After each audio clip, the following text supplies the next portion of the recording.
16 counties in our state: Cumberland and Franklin, Piscataquis and Kennebec, Oxford, Androscoggin, Waldo, Washington and York, Lincoln, Knox, and Hancock, Saginaw and Somerset, Aroostook, and Penobscot.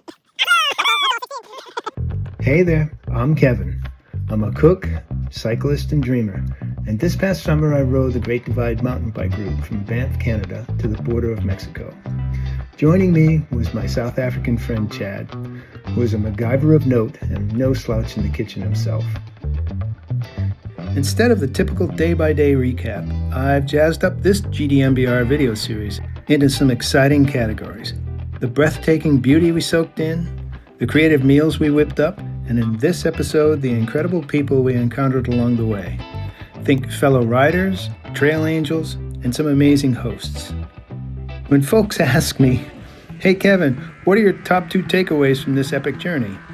I can't help but smile and share my gems. 1, I can literally poop anywhere. And 2, people are downright fantastic. Every soul you meet on this adventure is a one-of-a-kind character with a story just waiting to be told.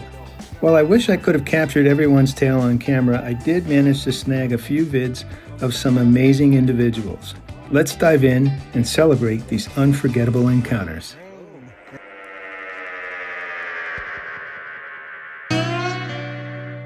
One of the things that becomes quickly obvious when you're riding the GDMBR is how people step up and do things for each other all along the route.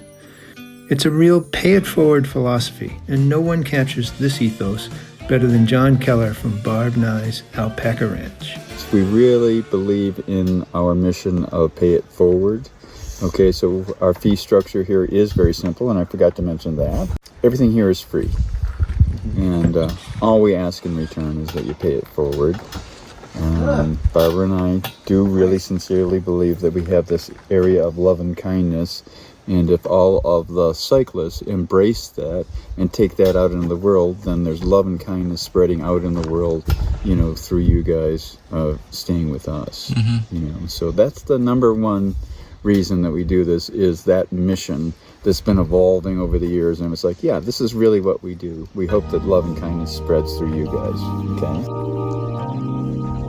People really stepped up along the way. It was amazing how often drivers would pull over to offer us water or snacks from their pickup trucks whenever they spotted us. On our way into Butte, Montana after sunset, Donna Bacon saw us at a big filling station and said, "You two look like you need a ride somewhere." Since we still had over 12 miles to reach our Warm Showers host, we gladly tossed our bikes into the back of her truck and she drove us into Butte. When we arrived, our host John Babcock gave us access to his place even before he got home from his own travels. John is a well-known Warm Showers host on the GDMBR. He's hosted over 500 people in the past few years. He's a unique and interesting person who loves art and cooking and knows a lot about the GDMBR route, having bike-packed it himself.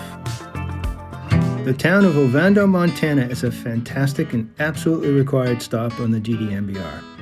It has a population of about 70 people, all warm and inviting characters who love GDMBR riders. The Blackfoot Commercial Company has a few rooms, or you can stay in the town center covered wagon, teepee, or county jail. We stayed in 2 out of 3 of these and froze our asses off in the teepee. The Stray Bullet Cafe is a must. It has great food, fantastic people, and bottomless coffee.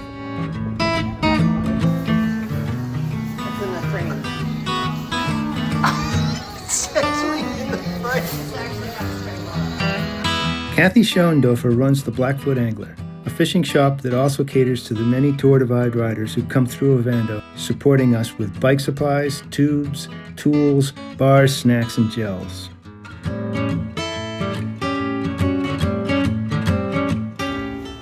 Oh, I shouldn't have worn this pink thing on hand because the black ones are plastic. I don't think it matters. You know those naturally funny people who crack you up, even without trying to be funny? That's Theresa, who runs Theresa's RV Park and Beauty Shop in Cuba, New Mexico. This lady is an absolute gem. She reminds me of my mom in a big way. Warm, funny, and tons of charm. She's always got a twinkle in her eye and a witty comeback ready. Theresa, how long have you been cutting hair? 100 years. That's a good question. That's a good question. Even though her place is no frills, her RV park and beauty salon is like a spa day meets camping adventure. If you ever find yourself passing through, do yourself a favor and stop at Theresa's. It's a pit stop you won't forget. Don't forget the ear hair. There are too many more great hosts and trail angels to include in this video, but I promise if you ride the GDMBR, you're going to meet plenty of terrific people. 192nd Tour Divide rider that you serviced here? Yeah. Fab. Thanks tons, Andrew. Oh yeah, thank you. All right, cool. We, of course, met many other riders like us on the GDMBR. Many of them several times, and like wandering nomads, I counted about 18 familiar faces popping up like surprise party guests at multiple campsites. Matt McComas was the rider that probably showed up the most. We met him at our day 2 campsite in Elkford, Canada, and he showed up in El Paso, Texas when we finished our ride 49 days later. Matt had this magical ability to appear every 2 or 3 days. He rode at his own pace, but he just kept showing up, doing the same distances we were doing. Probably our critical mass ride day was when we rode from Lima to Upper Red Rocks Lake Campground. There were 7 of us heading out of Lima on the same route to the campground, enjoying an easy gravel road and beautiful scenery, and then we were joined by 4 new people at the campground at the end of the day. It was a pretty cool vibe, and we had a blast sharing stories of our adventures up to that point. Here are some of the people that we camped with that night.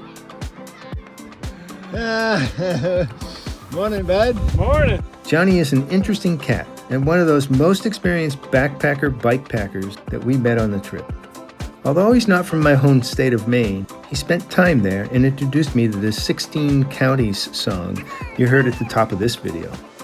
During COVID, Johnny perfected his design of ultralight camp shoes, and they're so cool, I ordered a pair as soon as I got home from my trip. I actually wish I had them on the trip, but you'll see me using them soon. A link to his Mayfly website is in the description of this video. Sadly, Kate was the lone female rider we spotted heading southbound with us on the divide. We did catch a glimpse of a solo young lady riding north on our first day, but she was on her own adventure. Kate, on the other hand, was a total gem. Easygoing and effortlessly cool. She fit right in with our rowdy crew of 12-year-old man-children, rolling with us like a chuckling den mother. And speaking of our inner 12-year-olds, Brian and Tom were an absolute blast to hang out with. These guys were tackling the divide in thirds, doing one section each year, this year being their second out of the 3.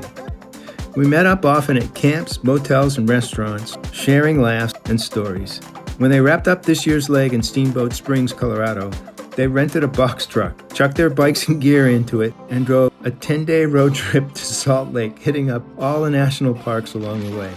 Talk about boys and toys. I want to be these 12-year-olds when I grow up.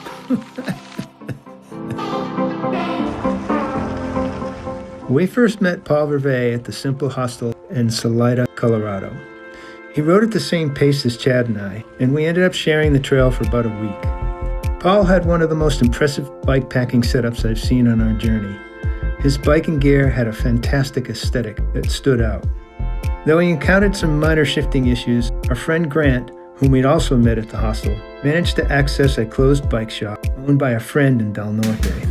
Thanks to that unexpected connection, Paul was able to fix his bike troubles. Just another inspiring example of the pay-it-forward spirit of the GDMBR. Paul never got upset, but he did witness one of my hike-a-bike meltdowns and stepped right in to help me push my bike. Together, the 3 of us rode over the stunning passes after Breckenridge, where the foliage was absolutely beautiful.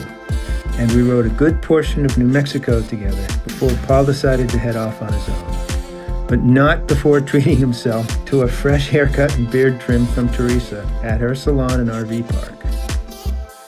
Since my wife is South African, I have a connection to the country. My ride partner Chad is also from South Africa, but it was surprising to me to find 3 more of them riding the GDMBR the same time we were. Steve is from South Africa and Paul from New Zealand, but both of these guys live in Australia now. Steve went above and beyond by helping me recover my lost satellite tracker, while Paul generously offered me his spare bifocal sunnies when I misplaced mine. True examples of paying it forward. We met Roger and Simon on the big group ride to Upper Red Rocks Lake.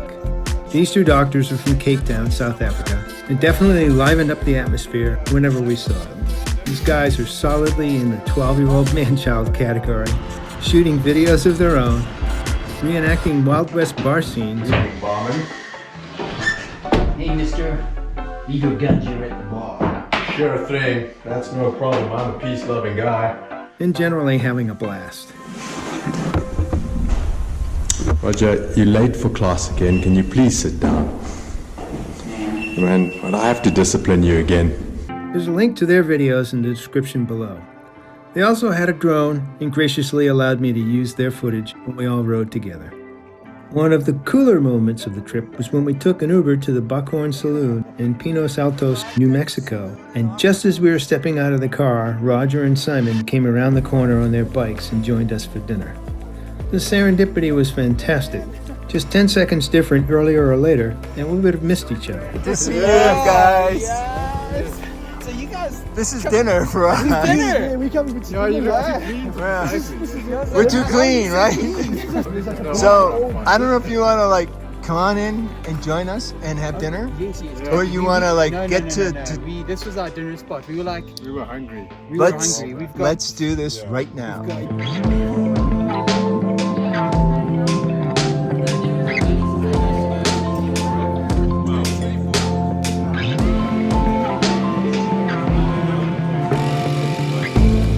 We later caught up with them on our way into El Paso, Texas, where we spent a couple of days exploring museums and packing for our flights home.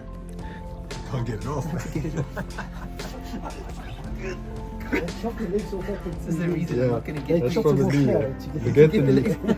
This is one way to buy a pair. You can't get them off. you own them now. Okay, here we go.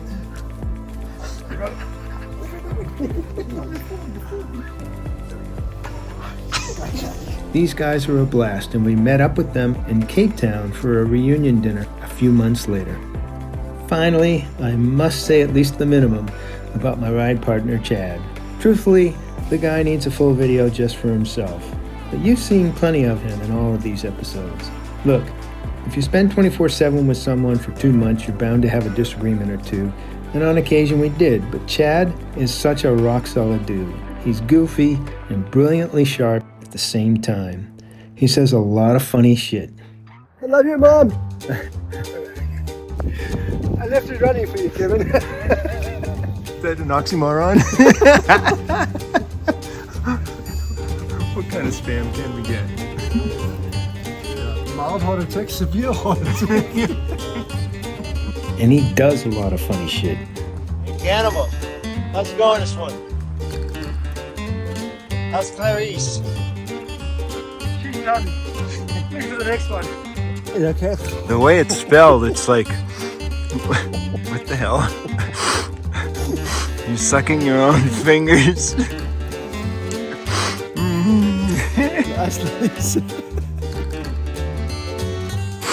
This is hysterical.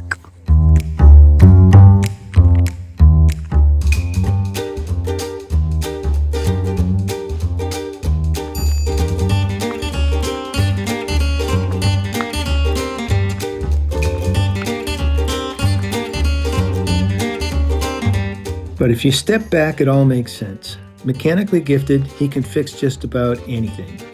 And he's got that fantastic South African knack of lateral thinking that will simultaneously keep you chuckling and in awe of his intellect at the same time.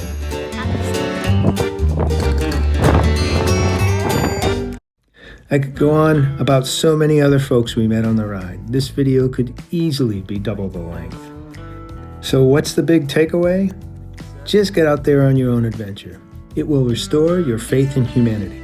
Ride the GDMBR, hike the Appalachian Trail, or better yet, take your own neighborhood walk. It doesn't matter where it is or how you're doing it. Just get out there and say how's it to people. You'll be amazed who you meet and how cool they are. And when you meet them, remember to pay it forward.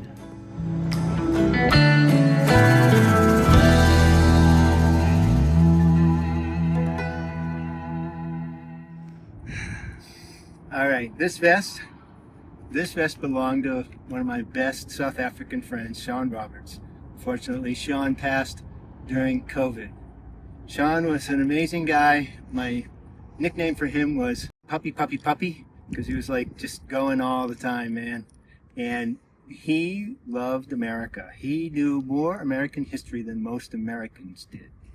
When he passed, his wife gave this vest to me, and I've been riding it since we left Banff, Canada, to do the Great Divide mountain bike route, this route.